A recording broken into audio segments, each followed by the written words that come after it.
अक्सर हम किन्नरों यानी कि छक्का को ट्रेन या किसी मांगलिक जगहों पर बधाई देते हुए देखते हैं। क्या ये लोग शादी करते हैं? आम आदमी इसके पैसे मांगने पर ज़्यादा विरोध क्यों नहीं करता है? क्यों चुपचाप पैसे निकालकर दे देता है? क्या ये लोग भी?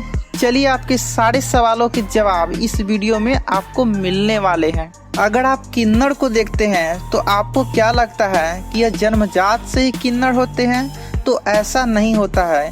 इनमें से कुछ फीसदी ऐसे भी होते हैं जिसे किन्नर बनाया जाता है। वो कैसे?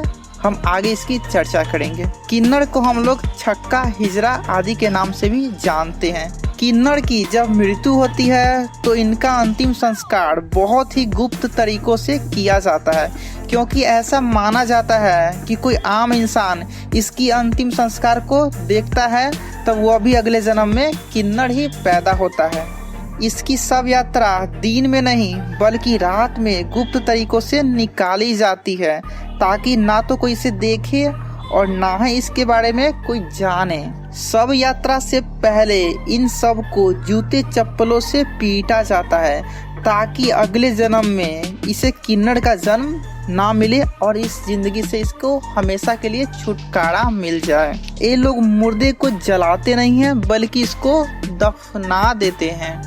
इसके मरने के उपरांत पूरा किन्नर समुदाय 1 सप्ताह तक भूखा रहता है। यदि किन्नर समाज में किसी किन्नर की मृत्यु होती है तो इस समाज के लोग इसके मरने का मातम नहीं मनाते बल्कि खुशियां मनाते हैं।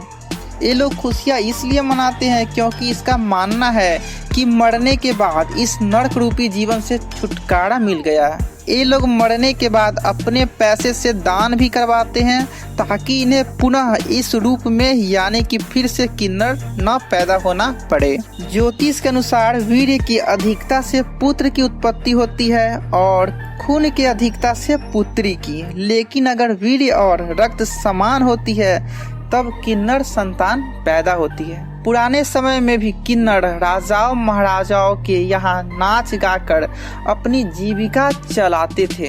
अर्जुन ने महाभारत में किन्नर का रूप धारण किया था, जिनका नाम विरला रहता है। उन्होंने उत्तरा, जो कि एक किन्नर था, उसे नृत्य और गायन की शिक्षा दी थी।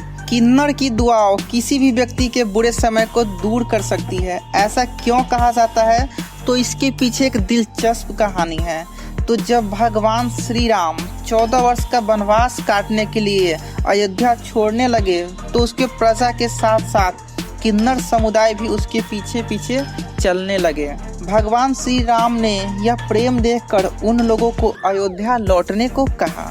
14 वर्ष वनवास काटने के बाद और लंका विजय के बाद जब वे लौटे तब उन्होंने देखा कि सब लोग चले गए थे, लेकिन किन्नर वहीं पर उनका इंतजार कर रहे थे। तब उनकी भक्ति से प्रसन्न होकर प्रभु श्री राम ने उन्हें वरदान दिया कि उनका आशीर्वाद हमेशा फलित होगा। तब से यह किन्नर समुदाय बच्चे के जन्म और विवाह आदि मंगल कार्यों में वे लोगों को आशीर्वाद और दुआ प्रदान करते हैं। अगर आप चाहते हैं कि आपके पास कभी भी धन की कमी ना रहे तो आप इन किन्नरों से एक सिक्का लेकर अपने पैसे के साथ रखें।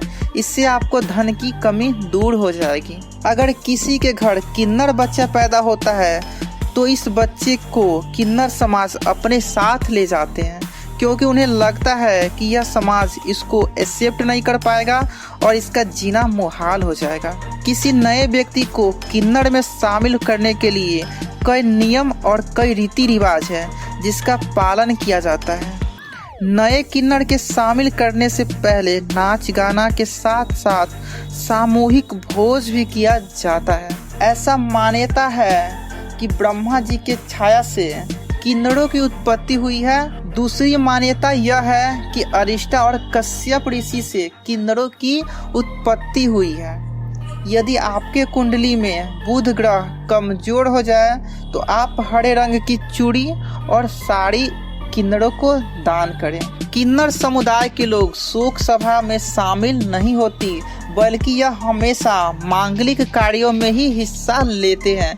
इसी वजह से वे खुद को मंगलमुखी कहते हैं। किन्नर के आशीर्वाद इतना ज़्यादा पावरफुल होता है कि व्यक्ति के बुरे समय को बदल देता है। यही वजह है कि ट्रेन में जब ये लोग पैसे मांगते हैं तब ये बिना किसी विरोध के इन्हें दे देते हैं। यह डर से भी दे देते हैं कि कहीं ये बददुआ न दे दें। ऐसा हमने भी देखा है कि कभी कभी पैसा न देने पर यह किन्नर लोग बहुत गंदा तरीका से बुरे बर्ताव भी करने लगते हैं। इसी डर से कुछ लोग पैसा दे देते हैं। गरुड़ पुराण में किन्नरों को दान करना शुभ माना गया है और इसके घर भोजन करना निषेध बताया गया है। किन्नर के दुनिया का एक खौफनाक सच ये भी है कि ये लोग ऐसे लड़कों की तलाश करता है जो खूबसूरत हो, जिसकी चाल ढाल लड़की वाली हो और जो ऊंचा उठने का ख्वाब देखता हो।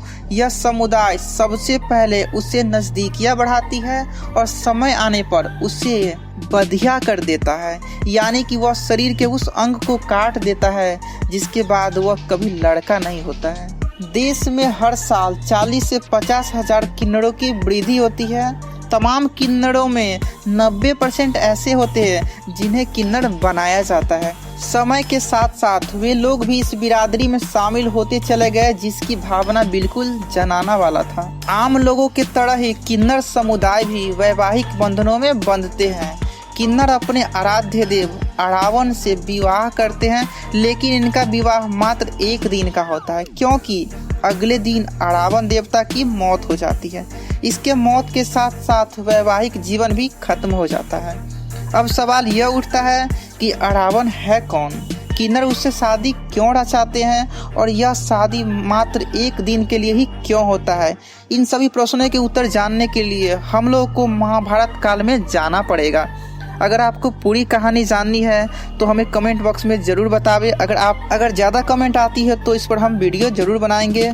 तो वीडियो को लाइक करके हमें ज़रूर बताएं कि आपको यह वीडियो कैसा लगा और हमसे जुड़े रहने के लिए आप हमारे चैनल को सब्सक्राइब कर दीजिए। Thank you so much.